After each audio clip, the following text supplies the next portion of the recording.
Perfection is a myth. This is the Artec HB066 and it's far from perfect, but for me it has been a perfect solution, and as you can see it has been solving a lot of problems. It has really been put to work. It cranked out the first 80,000 words of my first draft of my novel Birch. So why would I choose this diminutive keyboard that is approximately 10% smaller than my laptop keyboard and even smaller than my Chromebook keyboard? Procrastination.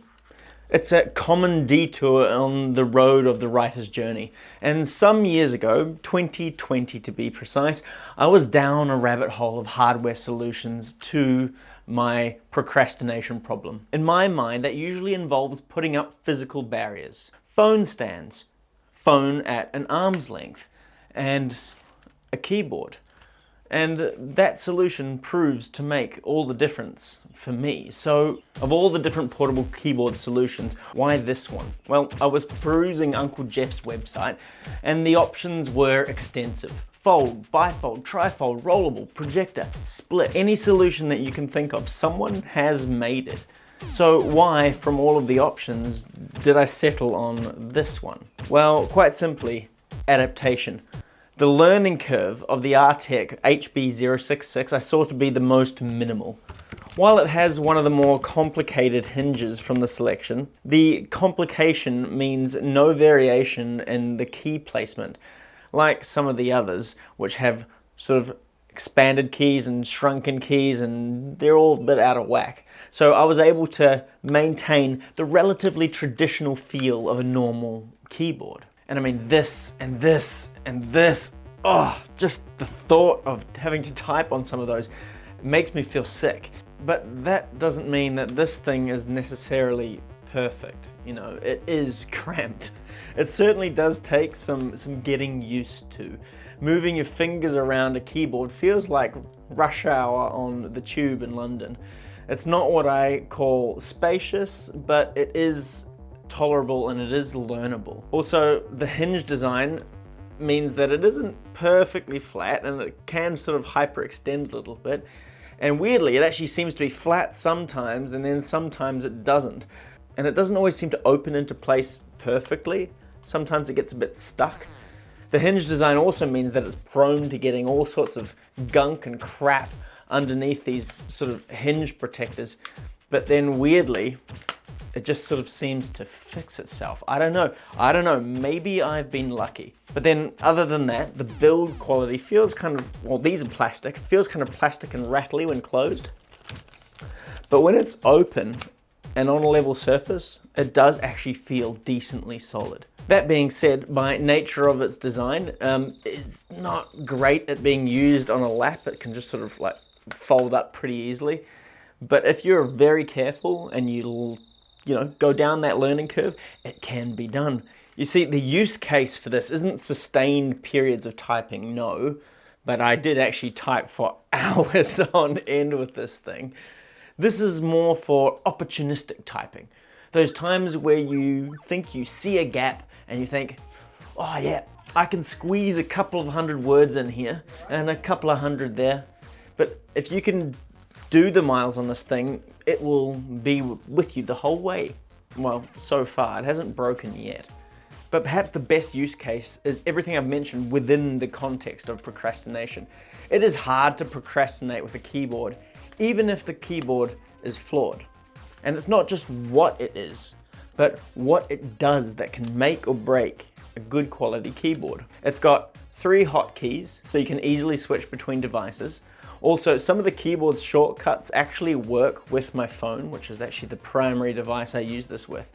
Like switching between screens on a phone, highlighting and copying text, but they're not always exactly what you'd expect them to be. I think that's an Android thing. It's also got a fairly broad space bar and actually decently sized keys. And you know what? They're actually pretty good.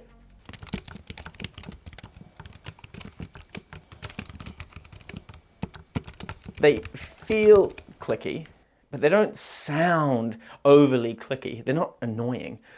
And the travel is kind of short, but not annoyingly so. It doesn't break my rhythm when I'm typing. And the layout, while appearing cramped at first view, as a writer, it actually is just fine when you've got relatively normal sized hands like me. For anything else, like spreadsheets or games, it's a hard no. Then there's the charging. It charges off micro USB. That's a little bit of a travesty in 2025. I mean, I probably have a micro USB cable lying around somewhere, but it's no longer an everyday carry with me in my bag. But the on-off button is as simple as open and close. That's it. So what's the cost? I purchased mine in the UK for £35.99, which is actually cheaper than it is now, and it felt like a bargain at the time. And in terms of words per pound, this is a steal. And it's still going. The battery life on this thing is so long, it feels like it's going to go on forever.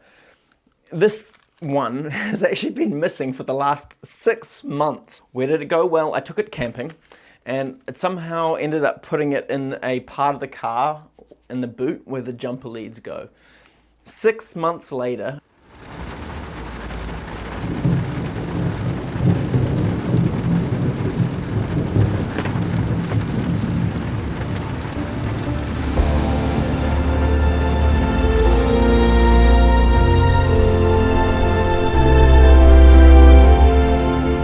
in that time, I actually bought a new keyboard, which deserves its own review, Logitech.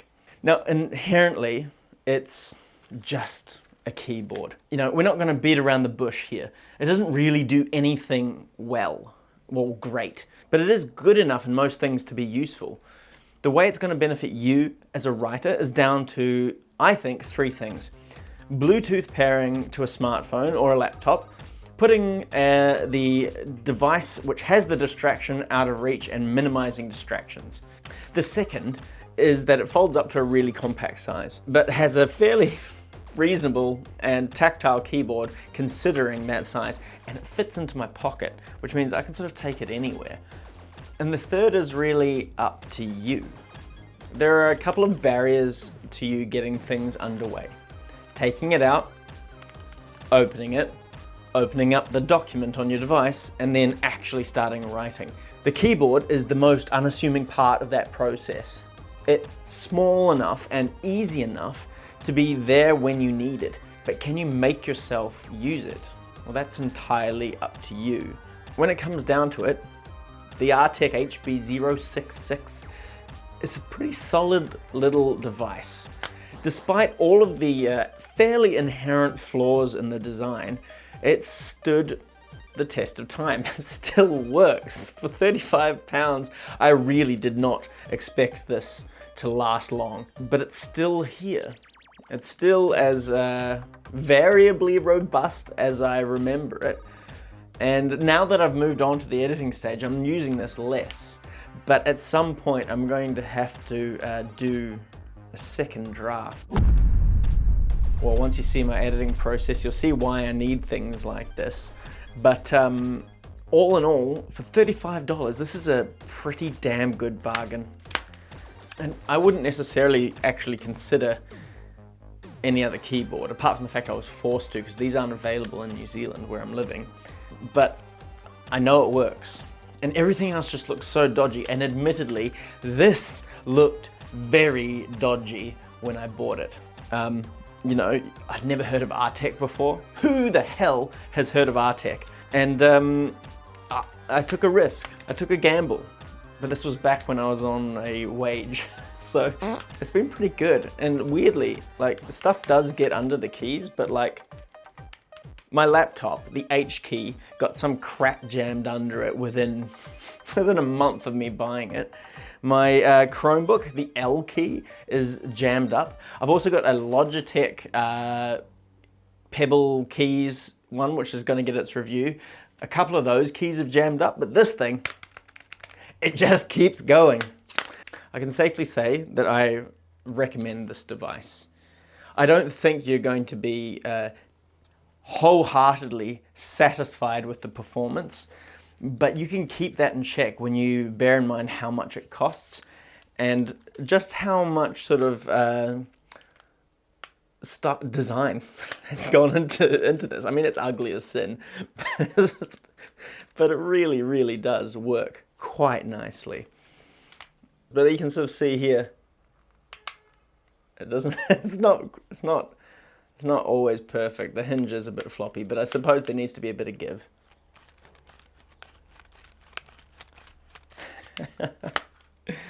Okay, Artec, if you ever see this, good work. I've yet to try any of your other things, but yeah. Don't let the tariffs get you down. You've got fans in other countries.